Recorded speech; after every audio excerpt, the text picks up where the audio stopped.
আসসালামু আলাইকুম বন্ধুরা, welcome to my channel Itti kitchen. আজকে আপনাদের জন্য নিয়ে এসেছি ইলিশ মাছের মাথা দিয়ে কচু শাক। চলুন বন্ধুরা, শুরু করা যাক।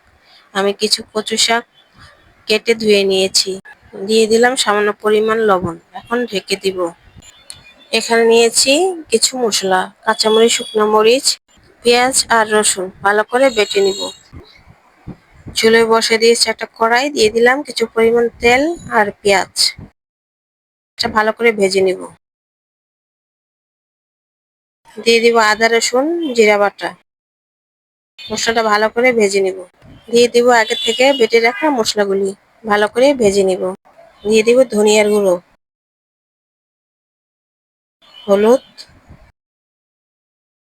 মরিচের গুঁড়ো। মশলাটা ভালো করে ভেজে নিব। দিয়ে দিলাম কিছু পরিমাণ লবণ, কারণ আমি এর আগে কচু শাকে লবণ দিয়েছিলাম। লবণ দিয়ে সিদ্ধ করেছি। এখন দিয়ে দেবো পানি। পানি দিয়ে মশলাটা কষিয়ে দিয়ে দেবো কিছু পরিমাণ কালো জিরা।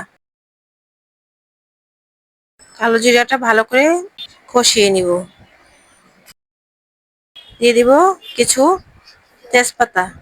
দিয়ে দিব আগে থেকে কেটে রাখা ইলিশ মাছের মাথাগুলি, ভালো করে কষিয়ে নিব।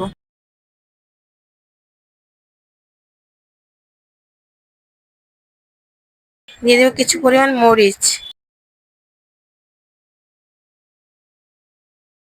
ভালো করে কষিয়ে এখন ঢেকে দিব। কচু শাকগুলি সিদ্ধ হয়ে গিয়েছে, নামিয়ে নিয়েছি।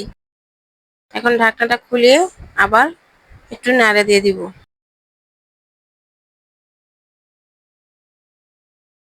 দিয়ে দিব কচু শাকগুলি, সুন্দর করে মিশিয়ে নিব মশলার সাথে।